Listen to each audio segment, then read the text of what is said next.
Well, there. Put this walking stick away. Oh, and how the heck with it? Howdy. I'm Gray Pilgrim. I wanted to talk about something, and there's a reason for the display. Well, let me show you the display. Oh, you may notice 3 guns here. This is a Luger representing Germany. This is a Type 14 Nambu representing Japan. And this is old slab side 1911 A1. Actually, this is a 1911 representing the U.S. And a Garand clip just because. Anyway, these days there are forums, web pages, and all kinds of good stuff for people who are firearms enthusiasts, gun nuts. But back in the day, and I'm old enough to remember pretty far back in the day, what they had was magazines.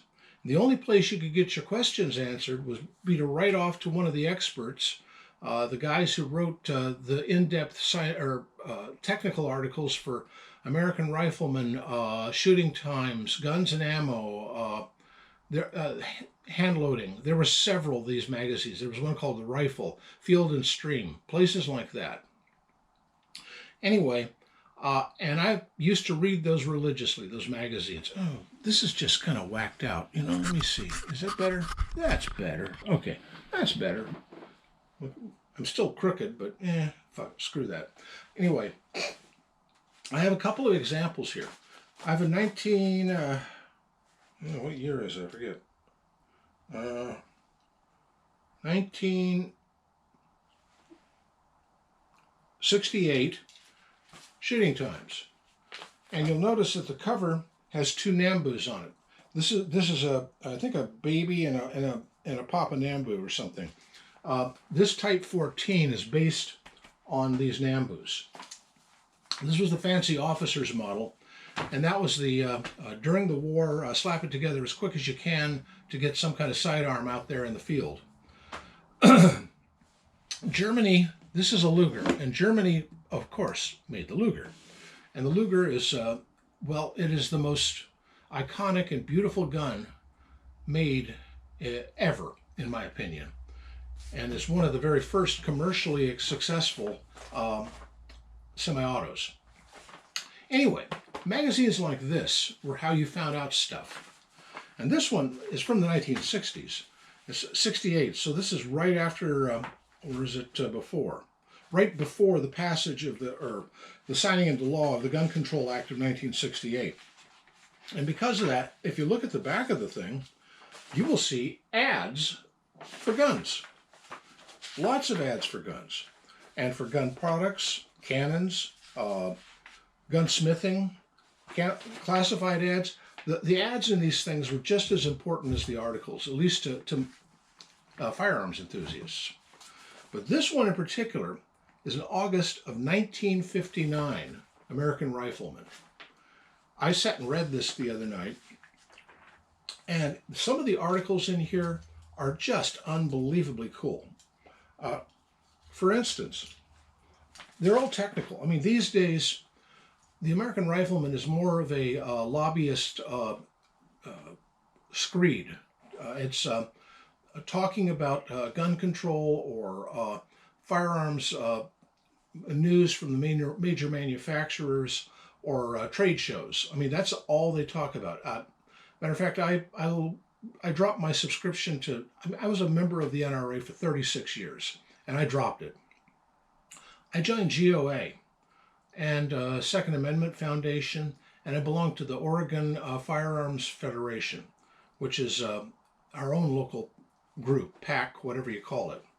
A guy named Starrett runs it, and he's a good man. Anyway, and by the way, if you have any extra cash and you happen to be concerned about what you may have heard on the news about Measure 114, send him some money. Oregon Firearms Federation, OFF. Look it up online.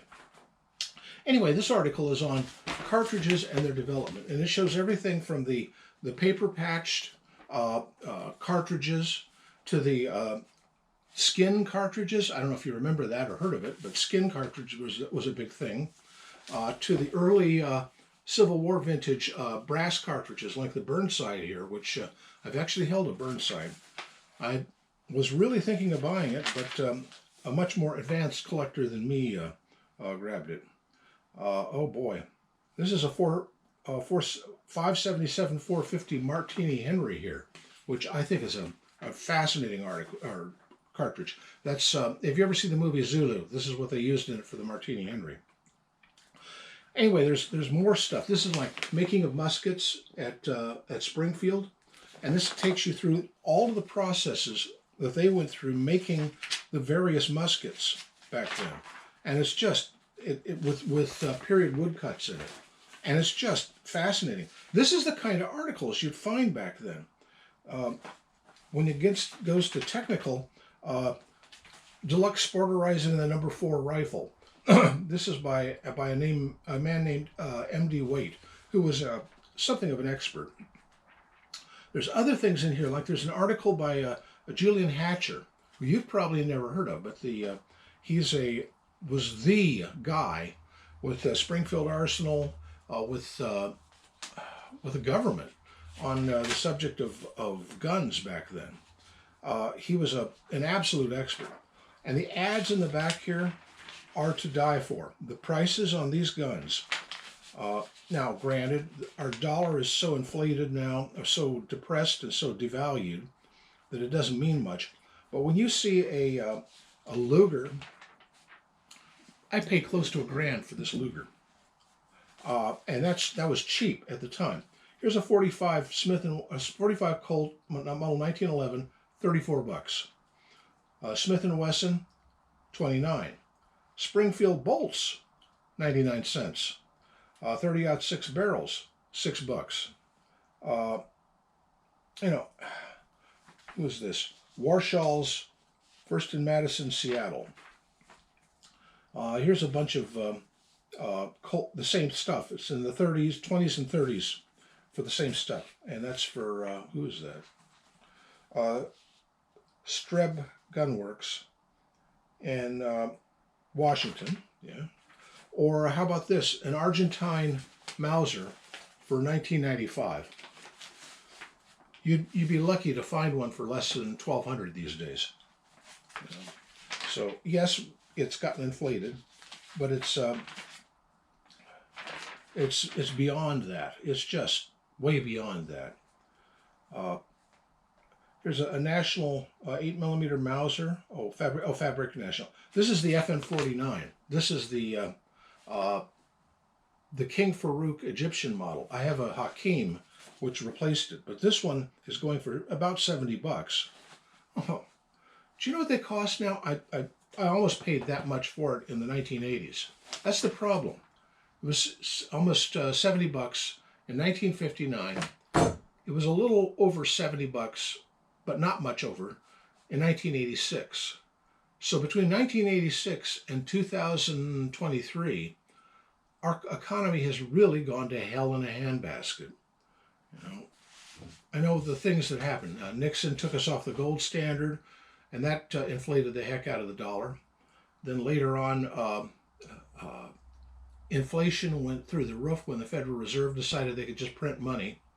And they're backing the dollar with, instead of money, they're backing it with the U.S. fleet, basically. You know, either take our dollars or we'll park a warship off your coast and just be there for a while. You know, that's the threat of the U.S. You know, diplomacy by threat is not the best in the world. Anyway, I just found it interesting to read an old magazine on the subject and looking at old information. I mean, we'll take a look at this cover picture here.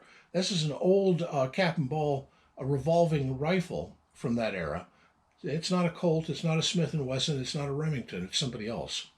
I've got a very similar to this, a pistol made by Josiah Ells that uses about this same pattern. And it's he was a Mormon gunsmith, and it's I did a video on it. Go take a look at my backlog. It's pretty good. Anyway, just the changes in prices and the amount of information that this magazine used to hold. And under Wayne LaPierre, it holds very little now. And all it really holds is a means of him making money to put in his own pocket. No, no. I'd rather take all of the money I used to give to the American Riflemen, and I used to donate quite a bit. By the way, I was a life member. I'm sorry to say that because that was a waste of money, in my opinion. I paid for Wayne's few charter airplane flights somewhere, I suppose, but I thought I was paying for the cause. Well, GOA believes in the cause. They email me all the time with alerts about legislative stuff that's going on, and point to my representative and who to write to, and where I can make an email or a letter or call them. And I've done all. I'm a thorn in their side. I want to be a thorn in their side. And I think if you join GOA, they'll put you on their mailing list too, and you can be a thorn in their side too, which you really should be. We all should be. I hate to get political here, but I think that's a very important thing. Watch Jared over at Guns and Gadgets. He's probably the best source for stuff on this if you want to just watch it on YouTube. But if you want to get involved, join GOA. And I do want to get involved. I mean, I'm an old geezer, and that's the whole thing. The only people who really pay attention to politics these days are, excuse me, sinuses still, are kids and retirees. Kids because they don't have any real, they don't know anything, and they do whatever their professors tell them. Retirees because they've got the time and they pay attention. And they've got sometimes the money, I don't, but they've got the money to back up their words with political donations or not. And, well, like me, there's one representative here in Oregon, and I thought, well, I won't tell you what my last name is, but my last name means something to them because of a town in this state, and they're from that town. And I said, well, if you mess with what I just said, I'm going to let everybody in that town know what you just did. And they're going to be unhappy, very unhappy. She politely wrote back, very politely. And she accommodated, shall we say. You gotta lean on them. You gotta lean on them. Well, anyway, my rant for the day and my fun guns for the day. These guns represent the three major warring factions in in World War II. I don't have the British out here because I don't have a Webley, and I don't have or a Mars or one of the automatics. If anybody knows where I can get a cheap Webley, you know what a Webley costs in here? Don't ask. It's to die for and to cry for. I've looked at one in a shop and one at a gun show, and I just can't afford it. Oh well, but I want one so. Just to sort of round out this compliment here. Anyway, nothing more to say. Happy trails.